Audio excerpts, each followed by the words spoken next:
তৃতীয় তিমথিও তার 2 অধ্যায় 19 থেকে 21। দ্বিতীয় তিমথিও তার 2 অধ্যায় 19 থেকে 21। We are looking at 2 Timothy, the last letter of Apostle Paul. দ্বিতীয় তিমথিও তার 2 অধ্যায় 2 Timothy chapter 2 verse 19 till 21. Verse 19 till 21. আমরা অনেকেই জানি যে দ্বিতীয় তিমথিও যখন সাধু পৌল লিখছেন, at the time of writing this last epistle or the last letter, Apostle Paul was in a dungeon, in a place, a very small place that a person could hardly stand. এমন একটি জায়গার মধ্যে সাধু পৌলকে বন্দী করে রাখা হয়েছিল, যেখানে তাকে এরকম সোজা হয়ে দাঁড়াতে পারতেন। একটা ছোট্ট এমন একটি অন্ধকার কূপ, সেই জায়গায় সাধু পৌল বন্দী ছিলেন। Apostle Paul was imprisoned in a dungeon in Rome. আর সেই সময় Apostle Paul knew, সাধু পৌল তিনি জানতেন যে তার সময় এসে গেছে। তার সময় তিনি জানতে পেরেছিলেন, তিনি বুঝতে পেরেছিলেন যে তার সময় উপস্থিত। আর কিছুদিনের মধ্যেই তিনি হয়তো মারা যাবেন, তাকে মেরে ফেলা হবে, তাকে হত্যা করা হবে। He knew that he was going to be beheaded. তাকে মস্তক ছেদন করা হবে।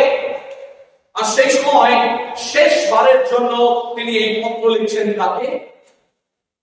তিমথিওকে। তিমথিওকে তিনি শেষবারের জন্য এই পত্র লিখছেন। তার মানে এই পত্রটা হচ্ছে শেষ পত্র সাধু পৌলের। এই শেষ পত্রে তিনি মণ্ডলীর বিষয়ে কিছু লিখছেন। যদি 2 অধ্যায়টা ভালো করে পড়েন, বিশেষ করে তার 17 পদ, দেখবেন কি লেখা রয়েছে। আমি পড়ছি, আপনারা খেয়াল করুন। 17 পদে লেখা রয়েছে 2 অধ্যায়, এবং তাহাদের বাক্য গলিত ক্ষতের ন্যায় উত্তর ক্ষয় করিবে, হুমিনায় ও ফিলিপ তাহাদের মধ্যে। 18 পদে দেখুন লেখা রয়েছে, ইহারা সত্যের সম্বন্ধে লক্ষ্যভ্রষ্ট হইয়াছে, বলিতেছে পুনরুত্থান হইয়া গিয়াছে, এবং কাহার কাহার বিশ্বাস উল্টাইয়া ফেলিতেছে। দুজন ব্যক্তি সেই সময় ছিল, they are wrong teachers, false teachers. তারা ভ্রান্ত শিক্ষা মণ্ডলীর মধ্যে ভ্রান্ত শিক্ষা ছড়াচ্ছিল, এবং মণ্ডলীর মধ্যে ভুলভাল শিক্ষা ছড়াচ্ছিল এবং ভুলভাল ইনফরমেশন দিচ্ছিল। এবং সেই সময় সাধু পৌল যখন জেলে বসে সেটা জানতে পেরেছেন, তখন সাধু পৌল তিনি এই পত্র লিখছেন তিমথিওকে এফেসীয় মণ্ডলী সম্বন্ধে। বিকজ কারণ এফেসীয় মণ্ডলীর এতদিন পর্যন্ত পালক ছিলেন কে? পৌল। এইবার সেই দায়িত্ব কার হাতে দেওয়া হচ্ছে? একজন ইয়াং ছেলে তিমথিও, তার আত্মিক সন্তান। সেই তিমথিওর উপরে দায়িত্ব আসছে এবং তিনি তাকে পরামর্শ দান করছেন। এবং সেই পরামর্শ দান করার সময় তিনি 19 পদে বলছেন, এখান থেকেই আমাদের আলোচনার যাত্রা শুরু। From this point, this is the point of our departure. এখান থেকেই কিন্তু আমাদের আলোচনা শুরু হচ্ছে।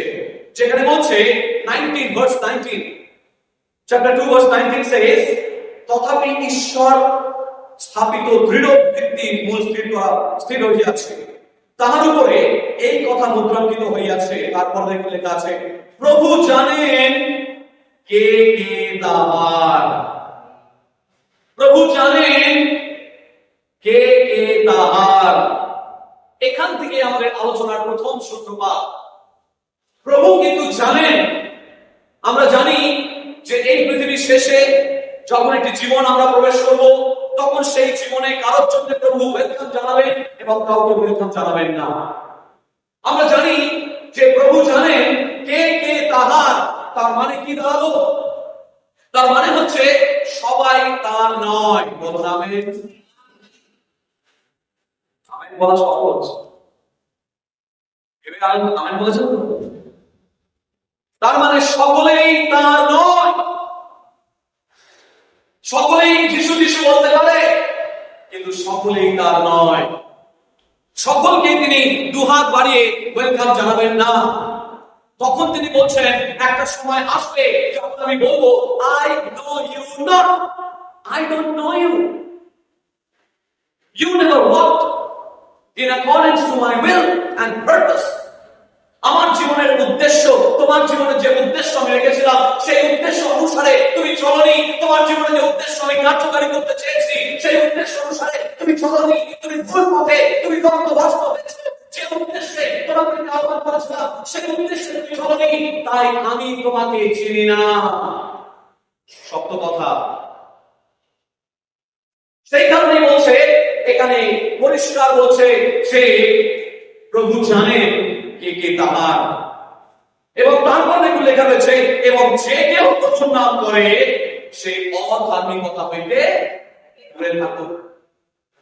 You remain far from the unrighteousness. You stay far from the unrighteousness, because God is a righteous God. God is a holy God. The one who brings everything into existence beyond our human comprehension. আমাদের মনের চিন্তা ভাবনার বাইরে তিনি কাজ করতে পারেন। তিনি যা বলেন তিনি যা করেন। আর সেই কারণে আমরা যখন তার ধার্মিকতায় থাকি, তিনি বলছেন তোমরা সকল অধার্মিকতা থেকে দূরে থাকো বলে আমেন। যদি মুখে যিশুর নাম করি তাহলে সকল প্রকার অধার্মিকতা থেকে আমাদেরকে দূরে থাকতে হবে। আর সেই কারণে বলছেন নচেৎ, সাধু জোন তার শেষ পত্রে বলছেন, কি বলছেন? তিনি বলছেন জগতের প্রেম যদি তোমার অন্তরে থাকে, পিতার প্রেম তোমার অন্তরে নেই। জগতের প্রেম যদি তোমাদের অন্তরে থাকে তাহলে পিতার প্রেম আমাদের মধ্যে নেই। জগতের প্রেমের মধ্যে ধনের মায়া, টাকা পয়সা, এই সমস্ত চিন্তা যদি আমাদের হৃদয়ের মধ্যে গেড়ে বসে থাকে, যদি আমাদের মধ্যে রুট হয়ে বসে থাকে, তাহলে কখনোই পিতার প্রেম আমাদের অন্তরে থাকতে পারে না। কচুর পাতা বলছে জগতের হইয়াও জগতের নয়। কচুর পাতার মধ্যে জল ফেলে দেখবেন জল হয়। আমরা সকলে যেন জগতের মধ্যে থেকেও যেন জগতের প্রিন্সিপাল গুলোকে অ্যাপ্লাই না করি বাস্তব জীবনে হয়ে আনে। সেই কারণে কচুর পাতা যেমন ভাবে জল ফেললে টলমল করে, তেমন ভাবে সে জল থাকে অথচ সেই পাতার সঙ্গে মিশে যায়। কতজন আমরা আছি জগতের মধ্যে থেকেও জগতের প্রিন্সিপাল গুলোকে আমরা এড়িয়ে চলি, জগতের সমস্ত নিয়ম কানুন গুলোকে আমরা এড়িয়ে চলি। সেই কারণেই প্রভু যিশু বলছেন আমি সেবা পাইতে নয়, সেবা করিতে আসিয়াছি। কতজন আমরা মনে করি প্রভু আমি তোমার সেবা করতে চাই, শুধু মুখে নয় জীবনের মধ্য দিয়ে আপনাকে তা প্রমাণ করতে হবে যে প্রভু আমি অধার্মিকতা থেকে দূরে থাকবো, প্রভু আমি সমালোচনা থেকে দূরে থাকবো, প্রভু সমস্ত বন্ধ কাজকর্ম থেকে বিরত থাকবো, এবং প্রভু তোমার সেবা করতে চাই। জীবনের শেষে যেন তুমি বলতে পারো, পুরস্কার যেন লাভ করতে পারি। এবং সাধু পৌঁছাতে বলছেন আমি শুধুমাত্র বদ্ধযুক্ত করতেছি না এই জন্যে যে আমি হাওয়ায় খুশি চালাচ্ছি, কিন্তু আমি জানি আমার জীবনের শেষে আমি পুরস্কার পাবো। প্রত্যেকে যখন দৌড়ান জীবনে একটা লক্ষ্য থাকে। সেই লক্ষ্য কি? যে এই জীবনে আমি যখন জানি আমি কোনো কাজ করছি, আমি শেষে একটা ইনসেন্টিভ পাবো, আমি শেষে একটা পুরস্কার পাবো, আমি শেষে একটা ইনক্রিমেন্ট পাবো। এই আশায় অনেক সময় আমরা দৌড়াই। আত্মিক জীবনেও আপনি লক্ষ্যহীন ভাবে চলতে পারেন না। আত্মিক জীবনেও আপনাকে জীবনে একটা লক্ষ্য রাখতে হবে যে জীবনের শেষে ঈশ্বর আমাকে জীবন মুকুট দেবেন, ঈশ্বর আমাকে বলবেন সাবাস। আজকে কতজন সেই সাবাসী পাওয়ার জন্য দৌড়াচ্ছি যেন আমরা জীবন মুকুট পাই। আপনি সবকিছু পেলেন, আপনার জীবনে সবকিছু পেলেন, গাড়ি বাড়ি সবকিছু, কিন্তু জীবনের শেষে আপনাকে বলতে হয় হায় হায় হায় হায় আমি কি ভুল করেছি। যদি আমি মেনে চলতাম তাহলে হয়তো সারা জীবন আমার থেকে এই দুঃখ হয়ে দাঁড়াবে। সাধু দাউদ যদি জীবনে ফিরে পেতেন তাহলে তিনি জীবনে একটা ভুল শুধরাতে চাইতেন। কি বলুন তো? তিনি যে ব্যভিচার করেছেন তিনি কিন্তু শুধরাতে চাইতেন। তিনি বলতেন প্রভু আমাকে আরেকটা জীবন দাও, যদি তুমি আমাকে আরেকটা জীবন দাও আমি জীবনের সেই ভুলটা শুধরে নেব। কিন্তু জীবন একটা, আর সেই জীবন একটাই। জীবনে আপনাকে স্থির করতে হবে যে আপনি কিভাবে সেই জীবনটাকে যাপন করবেন। জল যখন চলে যায় সেই জলকে কিন্তু ফিরিয়ে আনা যায় না। নেহরু, ভারতবর্ষের প্রথম প্রধানমন্ত্রী, তিনি একটা কথা বলেছিলেন। তিনি বলেছিলেন, হাত থেকে পড়ে যাওয়া দুধ, হাত থেকে ছেড়ে যাওয়া তীর, আর মুখের ছেড়ে যাওয়া কথা কোনটাই ফেরত আসে না। বা হাতের ঢিল আপনি যখন ছুঁড়ে ফেলেছেন, তখন সেটাকে আপনি আবার ফিরিয়ে আনতে পারবেন না। তাই কিছু বলার আগে ভেবে বলুন, কিছু চিন্তা করার আগে আপনি ভেবে চিন্তা করুন এবং বলুন, ঈশ্বর বলছেন আমাদের জীবনটা একবার বেরিয়ে গেলে আর কিন্তু সেখান থেকে ফেরত আসে না। আপনার জীবনটা আপনি কিভাবে কাটাবেন সেটা সম্পূর্ণ আমাদের উপরে নির্ভর করছে। You can be a maker, you can be a breaker. আরেকবার বলি, you can be a maker, you can be a breaker. আপনি তৈরিও করতে পারেন, আপনি ভাঙতেও পারেন, কিন্তু ভাঙবেন কি করবেন সেই অনুসারে ঈশ্বর আপনাকে এবং আমাকে বিচারে আনবেন। বলুন আমেন। আজকে ঈশ্বর তিনি এই পদে তিনি বলছেন যে তিনি জানেন তাকে এবং অধার্মিকতা থেকে তিনি আমাদেরকে দূরে সরিয়ে রাখতে চাইছেন। তিনি কি বলছেন আরেকবার দেখি এই জায়গাটায়। দ্বিতীয়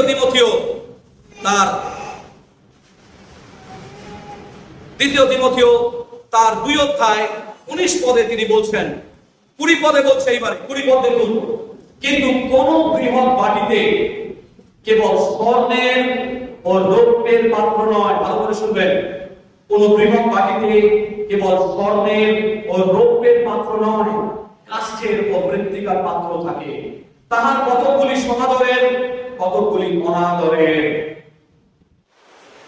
আমার কাছে দুটো জিনিস আছে। এটা কি দেখছেন? কাপ। এই কাপের ভেতরে আরেকটা কাপ আছে। এখন আপনি একজন গেস্ট, আমার বাড়িতে নিমন্ত্রিত অতিথি। You are an invited guest. When you come, if I serve tea in this small paper cup, যদি আপনি আমার বাড়িতে আসছেন আর এই ছোট্ট কাগজের পেপার কাপে আপনাকে আমি চা খেতে দিচ্ছি,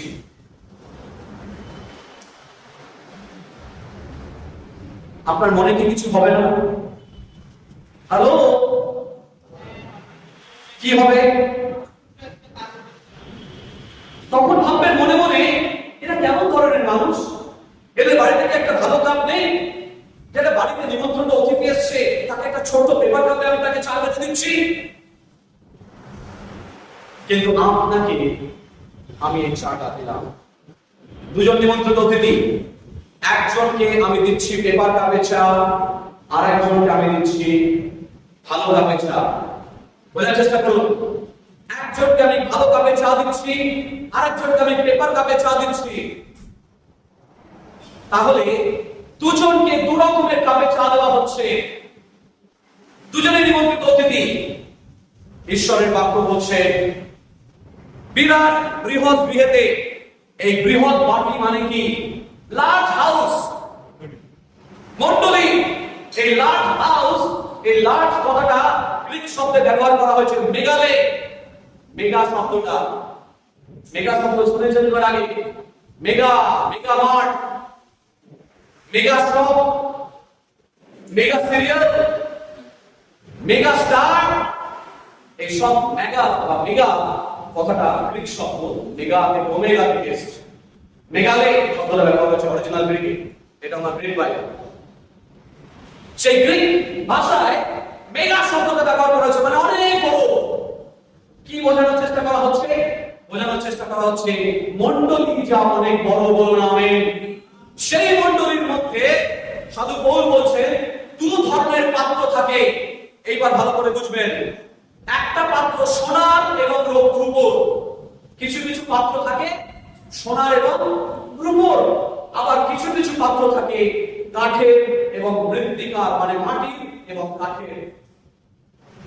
একটা হচ্ছে সমাদরের আর একটা হচ্ছে অনাদরের। এই কাপটা হচ্ছে অনাদরের কাপ। বলুন আমিন বলতে ইচ্ছা করবে এই কাপটা দেখে? ভালো করে বোঝার চেষ্টা করুন।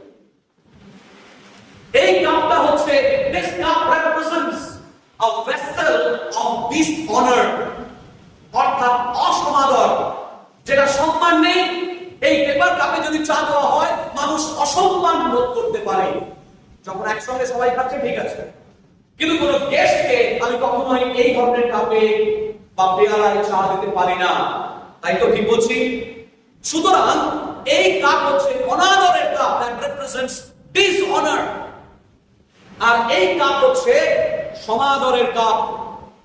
লার্জ হাউসের মধ্যে, মণ্ডলীর মধ্যে দু ধরনের কাপ থাকে, একটা হচ্ছে অনাদরের, একটা হচ্ছে সমাদরের। ঈশ্বরের বাক্যের মধ্যে বলছে, সাধু পৌল বলছেন যে মণ্ডলীর মধ্যে দু ধরনের ব্যক্তি থাকে, দু ধরনের মানুষ থাকে।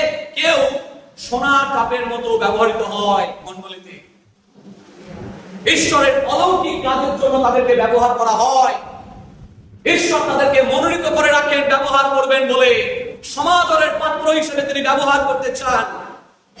কিন্তু আমরা আমাদের জীবন কার্যকারিতার দ্বারা এই কাপ না হয়ে আমরা অনেক সময় এই কাপ হয়ে উঠি। প্রিয় ভাই বোন, আজকে কতজন আমাদের মধ্যে আপনি চান যে প্রভু আমাকে এই পেপার কাপের মতো নয়, আমাকে এই সমাদরের পাত্রের মতো ব্যবহার করুন? আমেন।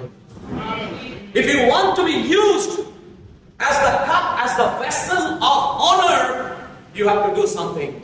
যদি আপনি চান যে আপনি এই কাপের মধ্যে যে সমাদরের কাপ, সম্মানের কাপ হিসেবে ঈশ্বর আপনাকে ব্যবহার করবেন, তাহলে আপনাকে কিছু কাজ করতে হবে। God has a plan for you. I told you before again and again that God has a plan for the Bethel Church. God has a plan for all of us. God has a plan to prosper you, to give you a hope and the future. আপনার জীবনে ঈশ্বরের একটা পরিকল্পনা রয়েছে, সেই পরিকল্পনা মঙ্গলের পরিকল্পনা, অমঙ্গলের নয়। সেই পরিকল্পনাকে বাস্তবায়িত করতে গেলে ঈশ্বর বলছেন, তোমরা যদি সমাদরের পাত্র হতে চাও তোমাদেরকে কিছু করতে হবে। ঈশ্বর কাউকে অসমাদরের পাত্রের মতো করতে চান না, তিনি চান সমাদরের পাত্র করে তুলতে। প্রিয় ভাই বোন, কিন্তু যখন আপনি সমাদরের পাত্র হিসেবে ব্যবহৃত হবেন, সাধু পৌল বলছেন কিছু, কোথায় লেখা আছে? এইবারে আমরা 21 পদে যাই। 21 পদে লেখা রয়েছে, অতএব যদি কেহ আপনাকে এই সকল হইতে সূচি করে, তবে সে সমাদরের পাত্র, পবিত্রকৃত, কর্তার কার্যের উপযোগী, সমস্ত সক্রিয়ার নিমিত্ত প্রস্তুত হইবে বলে। আমেন। তাহলে আজকে ঈশ্বরের বাক্য বলছে যে যদি কেউ আপনাকে সূচি করে, কিসের থেকে সূচি করবে? দুটো বিষয় থেকে এখানে বলা রয়েছে। এক, ভুল শিক্ষার থেকে আপনাকে দূরে থাকতে হবে। প্রিয় ভাই, মার্কেটে অনেক শিক্ষা চলে এসেছে, মার্কেটে এমন ভুলভাল শিক্ষা চলে এসেছে, এবং সেই শিক্ষা ইউটিউবের মাধ্যমে, বিভিন্ন জনের মাধ্যমে আমরা শুনছি, এবং সেগুলোকে সত্য বলে আমরা ধরে নিচ্ছি এবং জীবনে ব্যবহার করা শুরু করে দিচ্ছি, যা ঈশ্বরের বাক্য থেকে বহু দূরে।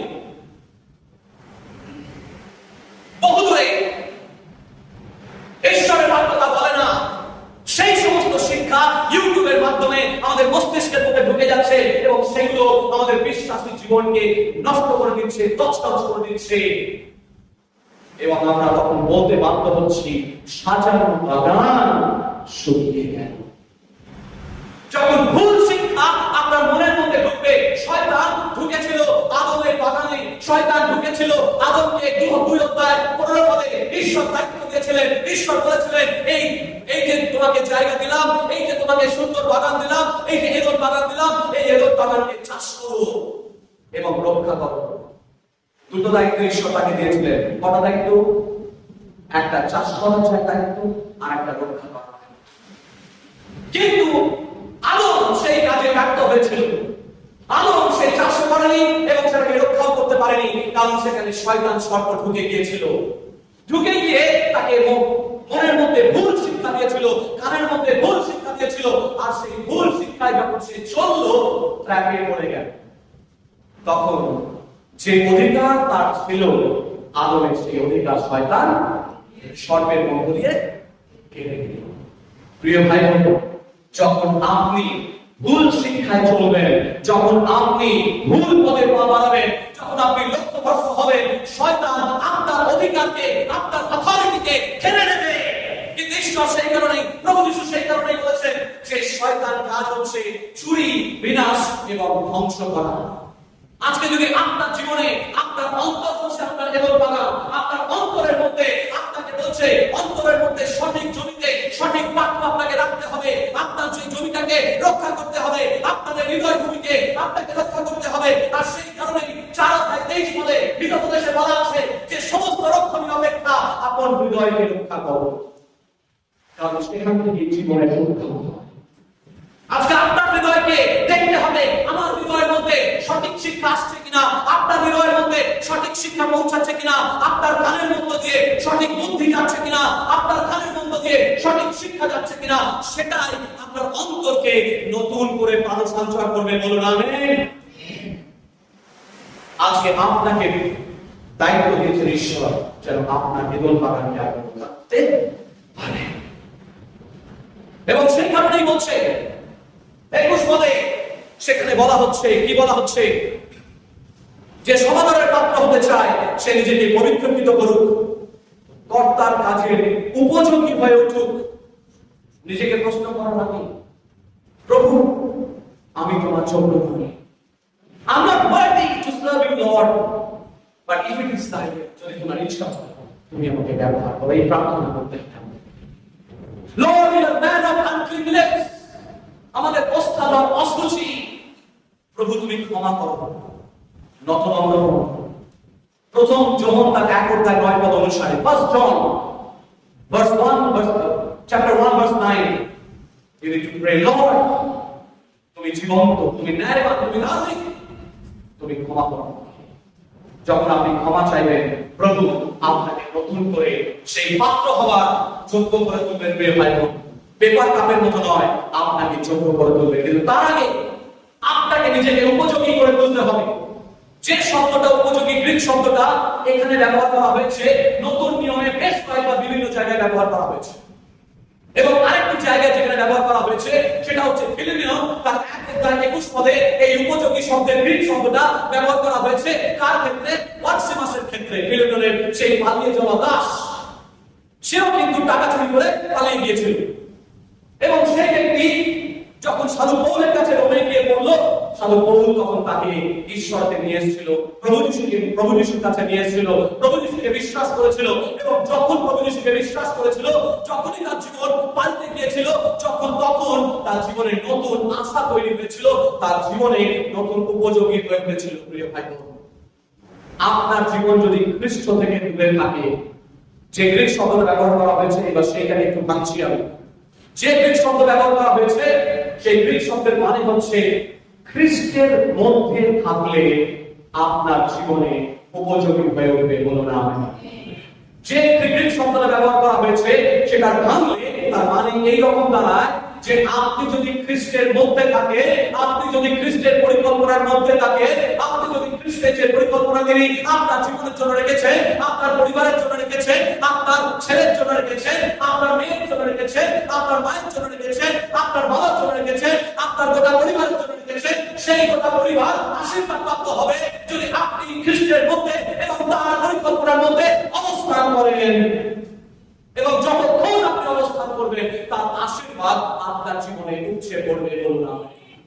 কিন্তু আপনাকে শর্ত একটাই, যে তার পরিকল্পনার মধ্যে আপনাকে থাকতে হবে। ঠিক এই কথাটাই উপযোগী হতে বলছে। উপযোগী মানে নিজেকে নিজে উপযোগী করতে আপনি পারবেন না, কারণ আমাদের মধ্যে পাপ আছে।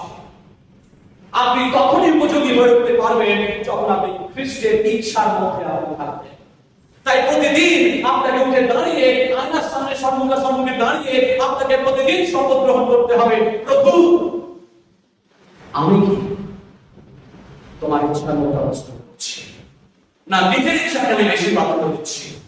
প্রভু যিশু যখন প্রার্থনা করছিলেন গেতসেমানি বাগানে, তিনি জানতেন তাকে দুঃখ কষ্টের মধ্য দিয়ে যেতে হবে, তবুও তিনি বলেছিলেন, Even though Jesus, while praying in the Garden of Gethsemane, knew that he was going to suffer on the cross. He knew that he was going to suffer. Still he said, if it is thy will, let it pass from me. But still, it is not my will, let your will be done. প্রভু আমার ইচ্ছা নয়, কিন্তু তোমার ইচ্ছা আমার জীবনে পূর্ণ হোক। আজকে আপনি যদি ঈশ্বরের সেই পরিকল্পনার মধ্যে থাকেন, তখনই আপনি জীবনে উপযোগী হয়ে উঠতে পারবেন। যদি আপনি খ্রিস্ট বিশ্বাসী হয়ে থাকেন, 2 অধ্যায়, ইফেসীয় পুস্তকের 2 অধ্যায় 10 পদ আপনার জন্য। 2 অধ্যায় 10 পদ ইফেসীয় পুস্তকে কি লেখা আছে সেখানে? সৎ ক্রিয়ার নিমিত্ত তিনি আমাদেরকে সৃষ্টি করেছেন। বলুন amen. We have been made for the sake of good works. God wants to accomplish good works. আমাদের মধ্য দিয়ে তিনি নতুন সৎ ক্রিয়া তিনি সম্পাদন করতে চান। যদি আপনি মনে করেন যে ঈশ্বর আপনাকে ডেকেছেন, আপনাকে তিনি বলছেন যে আমি চাই না তোমরা অসমাদরের পাত্র হয়ে থাকো। কতজন মনে করছেন আজকে আমি অসমাদরের পাত্র এতদিন ছিলাম, আমি সমাদরের পাত্র হয়ে উঠতে চাই? চোখ বন্ধ করুন, মাথা নত করুন। প্রভুর অনেক পরিকল্পনা আপনার জীবনে আছে। সেই পরিকল্পনা তিনি আপনার জীবনে সিদ্ধ করতে চান। যদি আপনি চান, প্রভুকে বলুন, আমি এতদিন এই পেপার কাপের মতো কেউ আমাকে সমাধান করেনি। আমি শুধু চার্চে এসেছি আর বাড়ি চলে গেছি, চার্চে এসেছি আর বাড়ি চলে গেছি। আমাকে কেউ ডেকে বলেনি, আমাকে কেউ ডেকে ব্যবহার করার কথা বলেনি। প্রভু, আজ আমি তোমার দ্বারা ব্যবহার করতে চাই। আজ আমি সেই অসমাদরের পাত্রের মতো আমি থাকতে চাই না। আমি সেই সাধারণ জলের মতো থাকতে চাই না। আমি সেই দ্রাক্ষারসের মতো হতে চাই বলি আমি সাধারণ জলের মতো, সেই পাপ ভরা জলের মতো আমি থাকতে চাই না। প্রভু, যে জল, সেই জলের সেই গৃহের বাইরে অবস্থান করতো, যে জলের কোনো সম্মান ছিল না, যে জলের কোনো অস্তিত্বের কথা কেউ ভাবতো না, পাপ ভরা জলের মতো বাইরের বাইরে তাকে অসমাদর ভাবে ফেলে রাখা হতো। ঈশ্বর বলছেন, আমি চাই না যে তোমরা বাড়ির বাইরে পড়ে থাকো। আমি চাই না ঈশ্বরের পরিকল্পনার বাইরে থাকো। আমি চাই সেই জলকে নতুন করে দ্রাক্ষারসে পরিণত করতে। আজকে যদি আপনি দ্রাক্ষারসে পরিণত হতে চান, আজকে ঈশ্বরের কাছে আপনি সমর্পিত হন। বন্ধু, ছুঁয়ে নাও। যখন গানটা চলবে, তুমি দেখছি আপনাকে কারোর কাছে মাথা নত করতে হবে না, আপনি যিশুর কাছে মাথা নত করবেন। যিশু, তোমায় আমি চাই, প্রভু তোমার আত্মাতে পূর্ণতা আমি যে পাই, এই আকাঙ্ক্ষা আমার। যিশু, তোমায় আমি চাই, প্রভু তোমার আত্মাতে পূর্ণতা আমি যে পাই।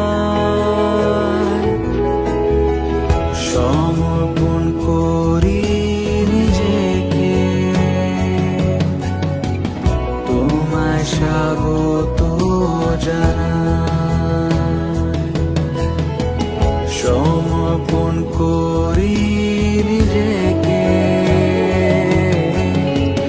তোমায় স্বাগত জানাই। ছুঁয়ে নাও প্রভু আমায়, বদলে দাও যিশু আমায়। ছুঁয়ে নাও প্রভু আমায়, বদলে দাও যিশু আমায়।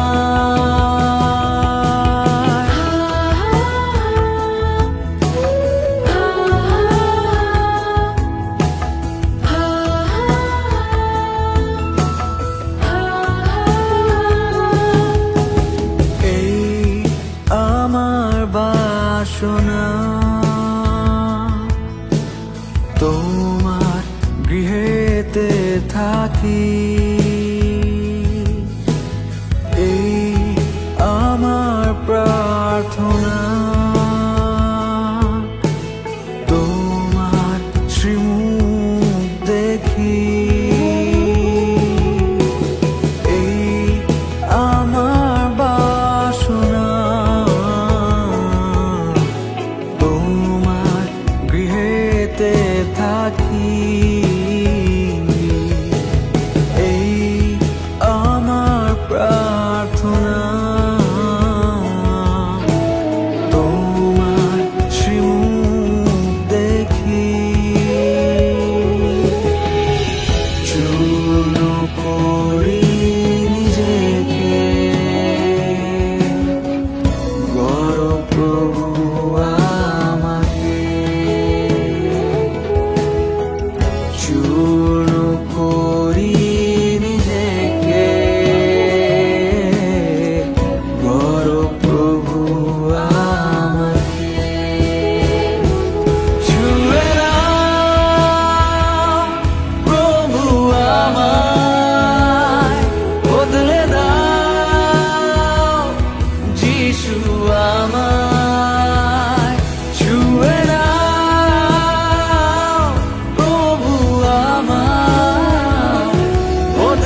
ছোঁয়াতে মানুষের জীবন বদলে যায়। তোমার ছোঁয়াতে ভাঙা হৃদয় জুড়ে যায়। তাই তোমার কাছেতে আমি এসেছি নতুন করে